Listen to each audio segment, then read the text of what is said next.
আজি ONGCৰ ইয়াৰ যিজন ক্ৰাইচিছ মেনেজমেণ্ট টিমৰ হেড ONGCৰ অল ইণ্ডিয়া ক্ৰাইচিছ মেনেজমেণ্ট টিমৰ হেড আৰু group general manager GGM Shri Hari, যাৰ ওপৰতে গোটেই ছিকিউৰিটিটোৰ ছেফটিটোৰ দায়িত্ব আছে।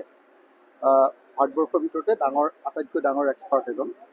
তেওঁৰ লগত অলপ আগতে মই দীঘলীয়াকৈ গোটেই বিষয়টো আলোচনা কৰিলোঁ আৰু আলোচনা কৰি মই গম পালোঁ যে কালি আচলতে কণ্ট্ৰল কৰিবৰ কাৰণে এটা ব্যৱস্থা লৈছিলে, সেইটো ফেইল হ'ল।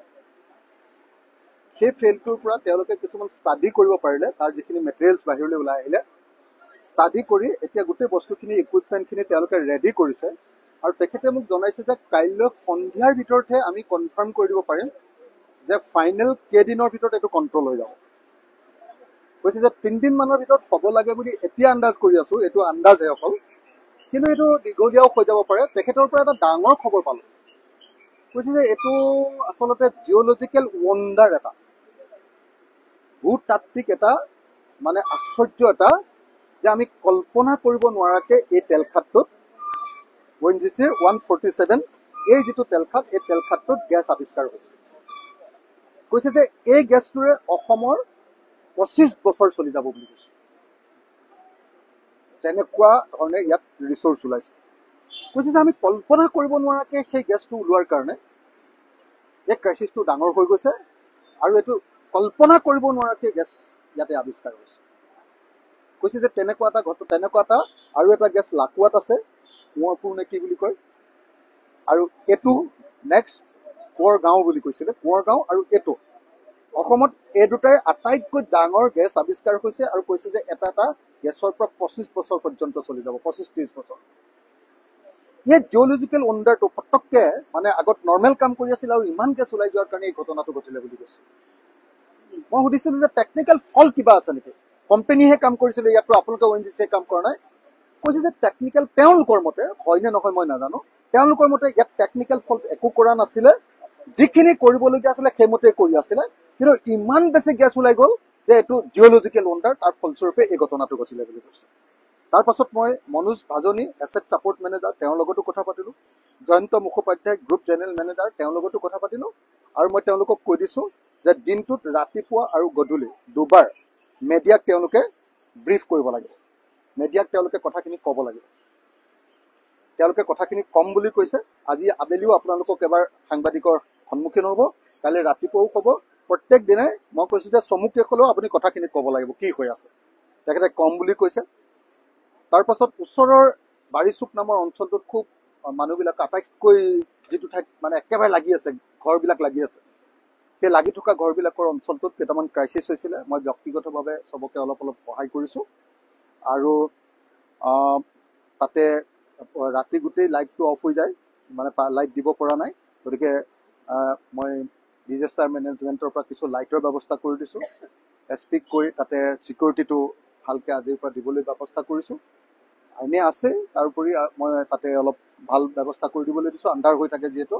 আৰু তৃতীয়টো আপোনাৰ মেডিকেলৰ কাৰণে মেডিকেল ব্যৱস্থা এটা মই আমাৰ জইণ্ট ডাইৰেক্টৰ আৰু ONGC দুয়োটাকে লগ লাগি কাম কৰিবৰ কাৰণে ব্যৱস্থা কৰিব দিছোঁ। কাইলৈৰ ভিতৰত এটা তাত কেম্প কৰিব দিছোঁ নতুনকৈ, এইখিনি কৰিবলৈ দিছোঁ।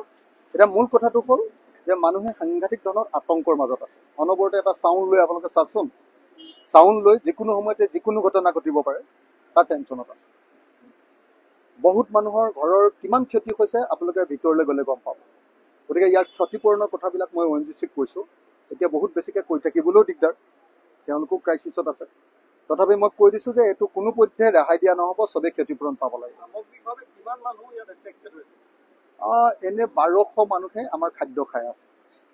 1200 70টা পৰিয়াল এই বাৰীচোৱা গাঁৱত, মই যিটো কৈছিলোঁ 70টা পৰিয়াল বাৰীচোৱা গাঁওখনত, বাৰীচোৱা চুক বুলি কয়, মানে যিবিলাক একদম ঘৰৰ পৰা আঁতৰি আহিবলগীয়া হৈছে। তাৰ উপৰিও মানে ইভাকুৱেট কৰি যিবিলাকক কেম্পত ৰাখিছে, দূৰত আছে, যে ঘৰটো খালী কৰি থোৱা, দিগদাৰ হ'ব পাৰে, ঘৰ কি কয় গেছ জ্বলাবলৈ দিয়া নাই, এনেকুৱা টোটেল খাদ্য খোৱা মানুহ মানে 1000 মান হয়, ইনক্লুডিং ইয়াত যিমান ষ্টাফ আছে 200 মান মানুহ হৈ যায়। 1200 মান মানুহে খাদ্য খাই আছে টোটেল। আজি এটা এছেছমেণ্ট এটা কৰিলে তেওঁলোকে, কৰি লৈ তেওঁলোকে কৈছে যে কাইলৈ গধূলিৰ ভিতৰত তেওঁলোকে এটা ফাইনেল এছেছমেণ্ট এটা মোটামুটি গম পাব আৰু সেইটো ব্ৰিফ কৰিবলৈ আপোনালোকক মইতো ভালকৈ বুজি নাপাওঁ গতিকে আপোনালোকক ব্ৰিফ কৰিবৰ কাৰণে মই কৈ দিছোঁ আজি সন্ধিয়া আপোনালোকক আটাইবিলাক প্ৰশ্নৰ উত্তৰ দিম বুলি তেওঁলোকে কৈছে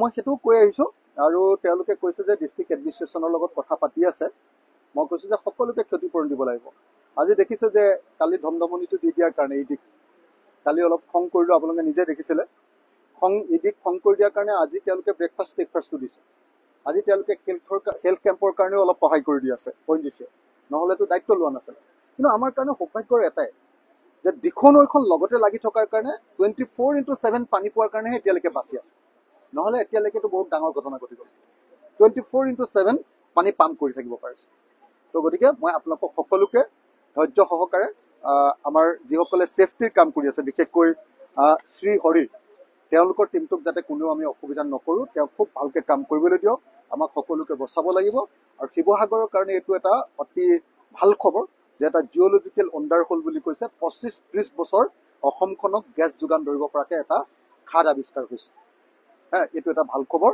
গতিকে এতিয়াৰ পৰা আমি এই খাদটোত বেছি চকু ৰাখিব লাগিব আৰু স্থানীয় মানুহৰ যাতে কল্যাণ হয় এই খাদটোৰ পৰা তাৰ ব্যৱস্থা কৰিব লাগিব